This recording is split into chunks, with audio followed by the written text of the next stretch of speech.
Buenas tardes a todos, bienvenidos a la presentación de este libro que tengo aquí en la mano, que es la obra ganadora del Premio de Novela Ciudad de Badajoz, como bien veis, con el nombre Lo mejor de Europa. Para mí es un honor estar hoy aquí y también rodeada.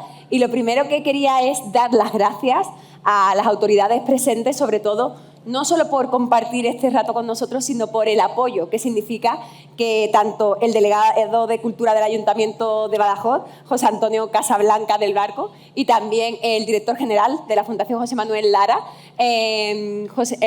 Pablo Morillo Pérez, estén acompañando la presentación de esta obra por todo el apoyo institucional que eso supone. Se trata de la 28 edición ya, pero a mí me gustaría parar 5 segundos para recordar que hoy se va a presentar no solo la 28, sino también la 27, la del año 2023 y la del año 2024, pero da la casualidad que el premiado vive en Perú desde hace más de 25 años y por motivos pues geográficos no ha podido desplazarse. Sería con la obra Donde muere el río, de Crisano Pérez Echain. Sí les digo que estén atentos a las redes del ayuntamiento porque haremos la presentación. Si no conseguimos que él se desplace aquí, lo haremos ayudándonos de las nuevas tecnologías, pero podremos también presentar ese premio. Pero hoy tenemos la suerte de que sí nos acompaña el autor de la 28 edición. Y digo 28 edición y parece que es un número que puede parecer mucho o poco, pero si estamos hablando de años apoyando a un premio en una ciudad, ya les digo yo, que conozco un poco del mundo editorial, que es un número muy representativo. Y esto lo que hace al final es que consolida a un premio, le da valor y es una cosa que es importante porque sea una gran expuesta. Este premio es un escaparate para los autores. Es verdad que hay veces que se ha premiado gente de aquí de la ciudad, gente de fuera, como es en esta ocasión, gente que está emergiendo, ¿no? Noveles, gente que son más consolidados. Pero hay una cosa que sí que tienen en común todos los autores que han recibido este premio y es la calidad de la obra. Y a mí me gustaría destacar que este año a esa gran calidad de las obras se une pues que está en manos de la editorial Fundación José Manuel Lara, del Grupo Planeta. Se ha unido para este año pues relanzar también, ¿no? este proyecto editorial. Y siempre me gusta destacar, porque a lo mejor los que no son tan conocedores de esto, es qué significa que haya un grupo por detrás, ¿no? Como la Fundación José Manuel Lara, que tiene distribución nacional y demás. Pues tiene que ver con muchas cosas. Una de las cosas es la edición tan exquisita. Aquí a mi izquierda está el editor de la edición, Ignacio García Garmendia, que después tomará la palabra. Y también otra cosa muy importante, que es el apoyo al autor y a la obra, porque al final lo que se busca es que lo lea el mayor número de personas, ¿no? Cuando uno escribe, creo que al final esa es la meta. Y otra de las cosas, detalles también, y que me gustaría también, porque seguro que no lo conocen, es que, al final este apoyo a este premio que hace el Ayuntamiento de Badajoz se hace por muchas cosas, pero una de ellas es fomentar la lectura, apoyar la creatividad literaria, al final también a la industria, ¿no? editorial de la zona. Y hay un detalle muy importante, y es que este libro, y que os lo digo desde aquí, también porque es una garantía para el que lo compre, ha pasado un proceso muy democrático, porque hay comisiones lectoras formadas por ciudadanos como ustedes, que lo han leído más de 150 obras que se presentaban y han decidido que había un número, dentro estaba que tenía que pasar a ese jurado oficial. Un jurado oficial ya, que sí que está formado pues como Paloma Sánchez Garnica, Espido Freide, Luis Alberto de Cuenca, Juan Manuel de Prada y Manuel Pecellín. Es decir, ya evidentemente llegaban con una garantía de lectura que asegura, y se lo digo yo, que además ya lo he leído, que iba a ser un éxito. No quiero enrollarme más porque sé que lo que queremos es escuchar al autor, pero sí me parece que era importante alabar esto porque qué necesario, ¿no? Es que se apoyen este tipo de proyectos culturales en una sociedad actual en la que muchas veces pensamos que la cultura no recibe todo el apoyo necesario. Y ahora sí, Voy a saludar a las personas que me acompañan. Como bien he dicho, Ignacio García Garmendia, que está hoy con nosotros como editor de la Fundación José Manuel Lara, y el premiado Juan Manuel, que además de darle la bienvenida, le quiero dar la enhorabuena. Ya he tenido la suerte de podérsela dar antes, no solo por recibir este premio, sino por la obra que ha escrito, que muchas veces los premios y las obras no tienen por qué ir en consonancia, pero sé que usted no, bueno, le puedo tutear, ¿no? Sé que no es novato en estos lares de recibir reconocimiento, porque, bueno, pues ya tiene el premio Hipersión, el de Miguel Hernández, el Tiflo y ahora el Ciudad de Badajoz. Son muchos premios muy diversos de distintas ciudades, como es también su obra y su formación incluso, ¿no? Porque él es licenciado en Sociología, también en Ciencias Políticas y bibliotecario, que tiene mucho que ver con la obra que vamos a presentar hoy, pero aparte es que se atreve y encima le sale bien con novela, con poesía, ¿no? Es decir, que es muy variado en su formación y iremos viendo un poco cómo va a ser el trabajo. Y me gustaría, antes de hablar del libro, porque creo que es mejor que describas un poco en qué consiste lo mejor de Europa, que nos contase qué significa recibir un reconocimiento como esto, qué esperas del premio y ya nos adelantes un poquito de qué va la obra. Bueno, recibir un reconocimiento de este tipo para un autor como yo, que soy poco prolífico, tardo mucho en terminar un libro, escribo muy despacio, es siempre un espaldarazo. Encima, cuando lo presenté al premio, no sabía que la Fundación José Manuel Lara iba a encargarse de la edición. Doble alegría cuando lo supe. Y bueno, pues ahora mismo estoy aquí encantado de estar con todos ustedes, feliz y deseando que lean el libro y lo disfruten, por lo menos tanto como he disfrutado yo escribiéndolo. Muchas gracias. Una breve introducción para que el público sepa de qué va ese libro, porque si empezara a explicarlo yo, aparte de esa vida, ¿no?, de ese bibliotecario, que creo que lo conoce usted más, ya no es solo la vida del bibliotecario lo que pasa, sino que al final es todo, bueno, yo desde que empecé a leerlo me parece que tiene un poquito de Cervantes, de Quijote, de muchos autores que se van metiendo por ahí en las distintas páginas, ¿no? Bueno, el libro es una novela satírica, una novela burlona, burlesca, muy cercana al esperpento, a autores que siempre me han fascinado, como Valle Inclán, y yo destacaría dos líneas fundamentales. Por un lado, bueno, está ambientada en una biblioteca pública de una pequeña ciudad de provincias, donde pasan cosas muy disparatadas y con personajes muy descacharrados, ¿no? Y tiene dos líneas, por un lado. Por un lado, la crítica literaria, la crítica social, mejor dicho, porque, claro, una novela humorística o satírica, si no tiene ese componente de crítica de las costumbres, pues se queda en nada, se queda en un repertorio de chistes. Y por otro lado, no sé si descubro demasiado, pero uno de los elementos de la novela, al transcurrir en una biblioteca, es que al personaje principal, que es un pobre muchacho, se le aparecen continuamente autores famosos de la literatura universal, muchos, que con sus frases más señaladas le van dando consejos o le riñen o le dan collejas cuando hace algo mal, ¿no? Claro, yo todos estos autores que aparecen no los he metido en la novela para presumir de lo erudito que soy, porque no soy erudito, soy simplemente un lector apasionado. Es simplemente porque toda mi vida la he pasado entre libros, los libros me han dado muchísima felicidad y era una manera de homenajear a todos aquellos autores con los que tanto he disfrutado. Esas dos líneas son, yo creo, las que estructuran la novela. Ignacio, como sé que vas a llevar el diálogo, sí me gustaría arrancar también. Te encuentras con un manuscrito con esas características. Como editor, lo primero es qué supone, ¿no?, coger un manuscrito de este tipo, cómo haces también para que brille aún más, ¿no?, cuando te llega y demás. ¿Por qué ese papel tan fundamental de que una editorial, ¿no?, como la Fundación José Manuel Lara haga brillar una obra? Bueno, gracias, Nuria, lo primero por tus palabras y y es un placer estar aquí presentando este premio. Realmente para la Fundación José Manuel Lara, que no tenemos mucha relación con otros premios. Somos muy selectivos y hacemos una apuesta muy importante por este premio Ciudad de Badajoz, que como has dicho, tiene ya una trayectoria muy consolidada, un premio muy prestigioso.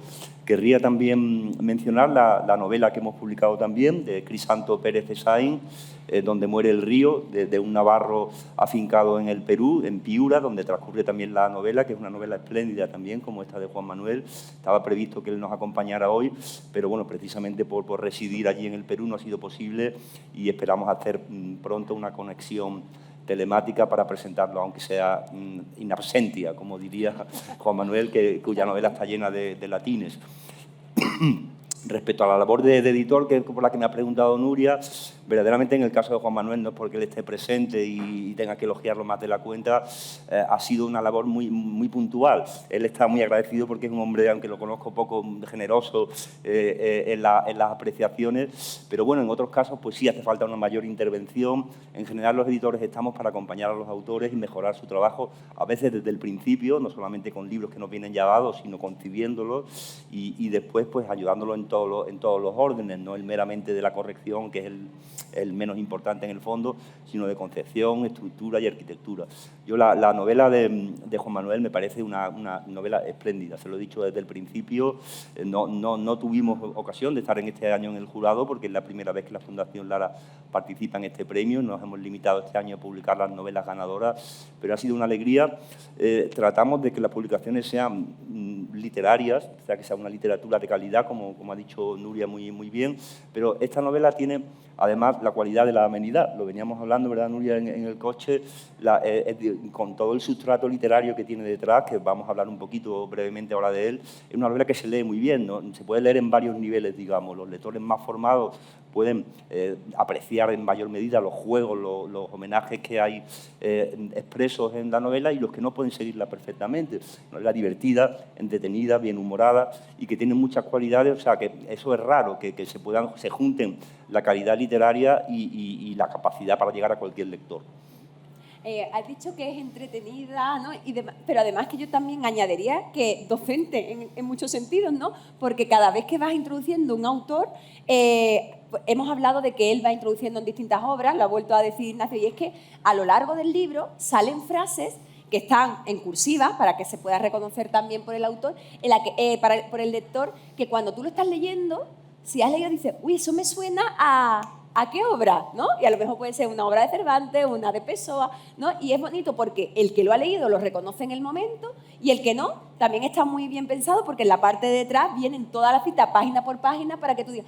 Y hay algunas de las frases que te gustan mucho y que te invitan a decir, uy, pues me quiero leer este libro. Por eso digo el tema de también un poco entretenido, pero también docente, ¿no? Porque te anima y te abre puertas a nuevas lecturas, ¿no? Sí, claro. Lo ha dicho muy bien Ignacio. El libro se puede leer como una novela lineal, con su peripecia, con su nudo, con su desenlace, con su final. Pero además hay juegos. Espero que no haya pasado nada. No ha pasado nada, ¿no? Estamos bien, seguimos bien. Hay juegos dentro de la novela que son también retos al lector y que el lector puede jugarlos si quiere, ¿no? Hay muchos personajes, muchos autores de la literatura universal que aparecen, algunos de manera expresa, que luego vienen relacionados en esa última galería de aparecidos, y otros de manera, paródica. También es una forma de incitar al lector al juego. Y bueno, ha aludido también ya Nuria a tu condición de bibliotecario. No te preguntaremos qué hay de sociólogo o politólogo, como decimos ahora en la novela, pero sí, la novela transcurre en una biblioteca, de hecho una biblioteca peculiarísima, pero me hace mucha gracia, Juan Manuel, lo que hemos tenido yo de jovencillo, trabajé en una librería, que no es lo mismo que ser bibliotecario, pero cuando dicen que son observatorios del comportamiento humano. Total. Y observatorios del comportamiento humano, en el sentido de que hay muchísimos personajes pintorescos, excéntricos, ¿no? que frecuentan ese tipo de espacios, y parece claro que está también presente en la novela, ¿verdad? Sí, yo creo que lo habíamos comentado antes. Una biblioteca pública está abierta a todo el mundo. Incluso un bar tiene reservado el derecho de admisión, pero una biblioteca pública no, tienes que admitir a todo el mundo. Además es gratuita y así debe ser. ¿Qué ocurre? Que a una biblioteca pública pues acude todo tipo de personas, personas normales, personas estupendas, pero también una considerable ración de chiflados, porque la vida, en el mundo, hay personas estupendas y hay personas que están chifladas. Cualquier bibliotecario, no sé si hay alguien por aquí que sea bibliotecario, cualquier bibliotecario podría contar historias tan disparatadas como las que cuento yo en la novela. Por eso decía que es un magnífico lugar, una biblioteca, para observar el comportamiento humano, la condición humana.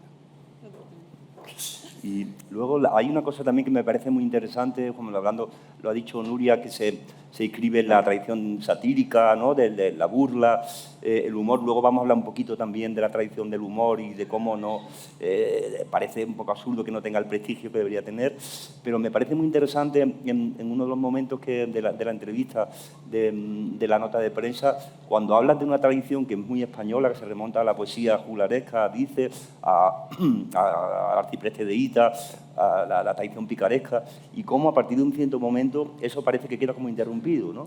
Sí, yo creo que también lo dije en el acto de recepción del premio allá en el mes de noviembre.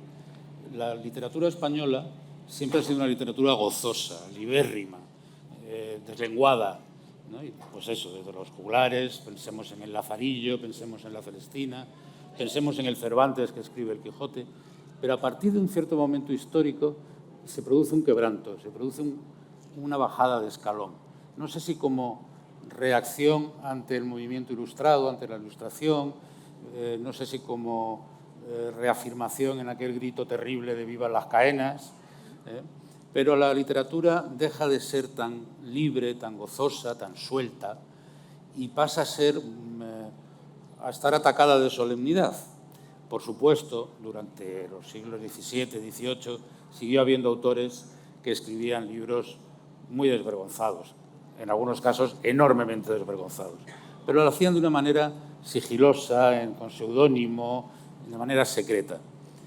Y eso se ha mantenido casi hasta nuestros días, con algunas islas maravillosas, como por ejemplo Valle-Inclán, ¿no? Valle-Inclán es el esperpento, sobre todo la última obra, el Ruedo Ibérico, es un ejemplo de lo que supone aplicar el humor y la libertad a la literatura. El humor, que es lo más difícil de aplicar en literatura, digo yo. También es un punto importante, ¿no?, del libro que hablábamos, ¿no?, y creo que también en la entrevista que le hemos hecho también para promocionar la obra, ese punto de humor que no se entiende en España, ¿no?, que a lo mejor el humor británico pues, es como más fino y tiene una consideración de más nivel. Yo además, como soy periodista, por ejemplo, el premio Princesa de Asturias del otro día a Eduardo Mendoza me parece que es una ratificación de que debería encumbrarse más, ¿no?, ese tipo de obras que tiene un humor sugerente, un nivel alto, ¿no?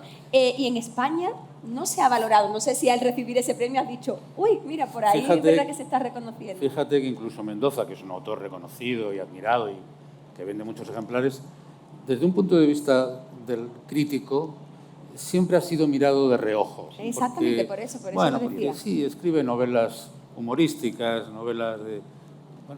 las novelas humorísticas son muy difíciles de escribir. Yo le comentaba, creo que ayer a Ignacio, que cuando era bibliotecario, una de mis funciones era seleccionar libros para comprar, para las bibliotecas, novedades. Y claro, cuando revisaba las novedades trimestrales o semestrales, me encontraba con una cantidad enorme de novelas que son dramas terribles, tragedias horrorosas, personas que tienen que superar grandes reveses, novelas ambientadas en Auschwitz, hay muchísimas últimamente. Claro, ¿qué ocurre? Que cuando uno quiere escribir una novela, lo que busca es provocar la emoción en el lector. Si tú empiezas contando una novela ambientada en Auschwitz, pues claro, ¿quién no se va a emocionar con las desdichas de los pobres hombres y mujeres que acabaron allí? Eso lo tienes ganado. En cambio, escribir una novela a partir del humor, pensando que no en contar un chiste, sino en hacer una novela que fluya, que sea bien humorada, que te diga, hombre, la vida es dura, hay grandes tragedias, tragedias colectivas, tragedias privadas, tienes que ir al dentista, qué horror, yo qué sé. Pero incluso en las peores situaciones, la gente se ríe. la gente tiene necesidad de contar una broma, de gastar una broma, de decir algo que te levante el ánimo. Ese es, desde mi punto de vista, cómo hay que aplicar el humor a la literatura. No sé si... Luego veníamos hablando también, Juan Manuel, que Nuria ha confesado que es coleccionista de ediciones del Quijote y del Principito. Eso era un secreto, eso era un secreto. Bueno, es inevitable, decía ella que nada más empezar a leerla, la sombra de Cervantes, ¿no? Está muy presente en el personaje, es como un Alonso Quijano, como bien matizas tú, pero el autor también es un loco de los libros, ¿no? O sea, yo creo que también se puede... Sí, bueno, es que toda la vida he estado rodeado de libros. He sido bibliotecario hasta hace unos meses que me jubilé, pues toda la vida, y toda la vida... Yo a mi hija no le voy a dejar nada más que muchos libros, lo siento, querida. Eso es mucho, nada, lo siento, no, cariño, es no va a haber más. Y eso a mí me crea una necesidad de homenaje, de reconocimiento. Por eso hay tantos autores en la novela que aparecen detrás de una esquina, dicen una frase, vuelven a desaparecer. Es una forma de vivir. Usted es un enamorado de los libros, pero el protagonista es un enamorado de los libros por obligación casi. Termina su vida y sus condiciones obligándole a vivir con los libros, ¿no? Claro, el protagonista, no sé si... Uno siempre tiene la duda en estos casos si va a destripar algo de la novela, pero bueno. Poquito, no, mucho no, de digamos, spoiler o esas cosas no queremos, un poquito. El protagonista es un muchacho que tiene graves dificultades locomotrices, pero tiene algo que no tiene nadie más, que es una memoria oceánica, privilegiada. Recuerda todo lo que ha leído. Y claro, para una persona que tiene tantas dificultades en la vida, que le cuesta tanto relacionarse con los demás, pues qué mejores amigos que esos que lee y que no le van a mentir, ni le van a engañar, ni le van a traicionar de ninguna manera. Por eso, para él, para Andrés, que es el nombre del protagonista, sus mejores amigos, la gente que realmente le acompaña en la vida, son los autores que lee, basándose en esa memoria perfecta como Funes el memorioso de Borges, ¿no? Que lo recordaba todo. Luego, junto a esta visión alucinada, ¿no? Que roza el disparate, el nonsense, ¿no? Como dicen los ingleses, y esa visión burlesca y satírica, pero se trasluce también una visión muy crítica hacia la sociedad. Yo tengo anotada una frase que parece referida a la Vetusta de Clarín, ¿no? como modelo de ciudad anquilosada, refractaria al progreso, vinculada al pasado de una manera que, como tantas ciudades españolas, ¿no? de provincias, que es curioso también porque sugiere el escenario de una ciudad de provincias, no parece que remita a Madrid. La frase es: la heroica ciudad que no en vano llevaba siglos durmiendo la siesta. Parece una frase de Clarín completamente. Sí, es una frase y hay una mirada muy crítica, ¿no? Frente a ese tradicionalismo exacerbado que a veces es algo que no es muy familiar, ¿no? A muchos españoles. De ahí el título, además, porque el título que está tomado de Valle Inclán es un momento en el que uno de los personajes del Rollo Ibérico, que como sabéis son unas novelas realmente alucinógenas y alucinadas, dice eso de: lo mejor del planeta Europa, lo mejor de Europa, España. Por eso el libro se llama Lo mejor de Europa, porque digamos que hay una intención no tanto crítica como de no tomarnos demasiado en serio. Cuando uno escribe un libro de humor, lo que busca es precisamente eso, no tomarse demasiado en serio a sí mismo y no tomarse demasiado en serio las situaciones, ¿no? La vida en general. Hay muchas partes de crítica social a lo largo del libro. Hay también una que me gusta mucho en relación al protagonista, que es esa de no darse por vencido, ¿no? Que ahora con tanta época del coach, ¿no? Del coaching y de Mr. Wonderful, sin embargo, es una crítica, ¿no? y creo que es muy necesaria dentro de este libro en una persona que tiene todo para darse por vencido, ¿no? Sí, claro. Hay una frase que siempre le repiten no pierdas la gracia. Y él llega a un momento en que dice: pero la gracia, ¿qué es esto de la gracia? ¿Qué es perder la gracia? Y le dicen: pues precisamente perder la gracia es rendirte. No te rindas. No rendirte. Te has enamorado, no tienes un puesto de trabajo fijo, en la biblioteca te tratan como te tratan. No te rindas, sigue riéndote, sigue disfrutando de la vida. Luego me gustaría también, Juan Manuel, que ya lo habéis abordado, el tema del humor que mencionábamos también aclarando que el humor no es una literatura meramente chistosa, ¿no? Que lo que los ingleses, por ejemplo, llaman el humor, pues comprenden, digamos, una radiografía moral también de las sociedades. Y hemos citado a Mendoza, que está además de actualidad, que es uno de los grandes escritores españoles vivos, pero están también Fernando Iwasaki, Felipe Benítez Reyes, en registros muy distintos, Fernando Royuela, que hacen... Y bueno, citamos a los ingleses, que ellos sí tienen muy prestigiados a Evelyn Waugh o Bolthouse o Kingsley Amis, muchos autores que pertenecen a lo que podemos llamar el canon de la literatura, a pesar de que practican esa visión que no se reduce al chiste, que es algo en lo que tú insistes también, ¿no? Claro, si haces una novela humorística y te limitas a contar bromas, a contar chistes, pues lo que haces es un libro inútil, inane, eso no vale de nada. El humor tiene sentido si sirve como una crítica de las costumbres. No como para reírse de los demás, porque eso tampoco tiene ningún sentido, sino para señalar aquello que, hombre, podría mejorarse. En nuestras sociedades, en la vida que llevamos, hay cosas que se podrían hacer mejor.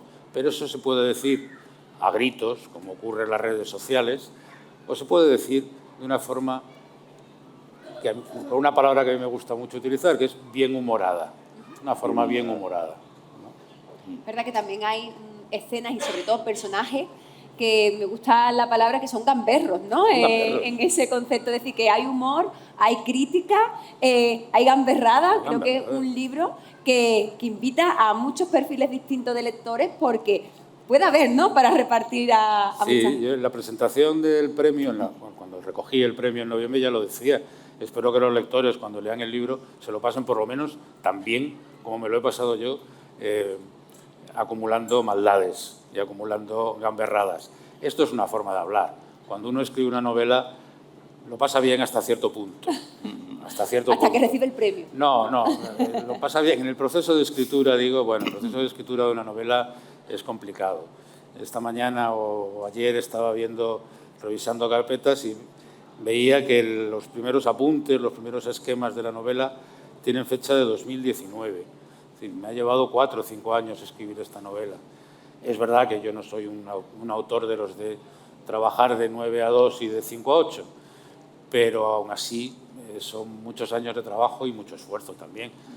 Sobre todo porque cuando intentas que las cosas parezcan fluidas, que parezca que están escritas con naturalidad, eso también lleva un trabajo detrás. Mucho trabajo. Perdónenme que presuma. También lleva un trabajo detrás, ¿no? Sin duda. Yo diría también, Juan Manuel, que es una novela escrita desde una libertad absoluta, lo cual me parece que diría también que es una novela escrita desde una libertad absoluta, sí. Que en estos tiempos que estamos tan constreñidos por los códigos de buena conducta, a veces son buenos, naturalmente, no toda la corrección es negativa, pero que parece que tenemos todo un cuidado especial, ¿no?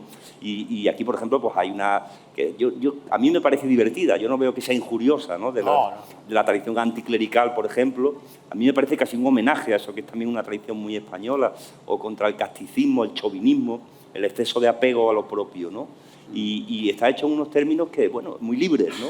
Que sin corsé ideológico, como parece que hay en tantos otros escritores. Sí, estoy completamente de acuerdo. Desde luego, la intención de la novela nunca ha sido injuriar nada, ni insultar a nadie, ni a nada, al contrario. Pero es inevitable, cuando haces una novela de crítica social, una novela satírica, es inevitable, quizá, no lo sé, que alguien se pueda sentir señalado, ofendido. Bueno, esos son los gajes del oficio. Cuando uno publica un libro, ya sabe que ese libro va a ser objeto de crítica y que unos dirán que muy bien y otros dirán que muy mal y otros no dirán nada, la mayoría. Pues bueno, son las reglas del juego. Creo que esa parte también lo que hace es que el libro no sea plano, sino que a lo mejor cuando está entrando un momento como más sentimental y crees que estás como más sensible en ese momento, hay algo humorístico o llega un momento, como digo así, de un poco más desvergonzado, que hace que al final no pierda la tendencia de seguir leyendo, ¿no? Que algunas veces los libros son un poco más lineales en el sentido de temática o de forma de escritura, y en este no pasa eso. Una cosa que sí me gusta mucho y que, bueno, no soy más experta, a lo mejor Nacho es más experto en eso, son que todos los capítulos terminan como con un broche final, ¿no? Como un broche en alto que te engancha, ¿no? Que te hace querer seguir. Dice, me voy a acostar ya. No, espérate, que me voy a leer el siguiente. Bueno, ese es un truco de viejo escritor. Terminar los capítulos en altito. En alto, ¿no? De tal manera que el lector diga, hombre, voy a leer un poquito más a ver cómo acaba la tontería esta que me están contando, que acaba así. Una cosa que yo sí quería señalar es que, al contrario de lo que suele ser más habitual. Ahora en la literatura española, por lo menos, hay muchas novelas de género.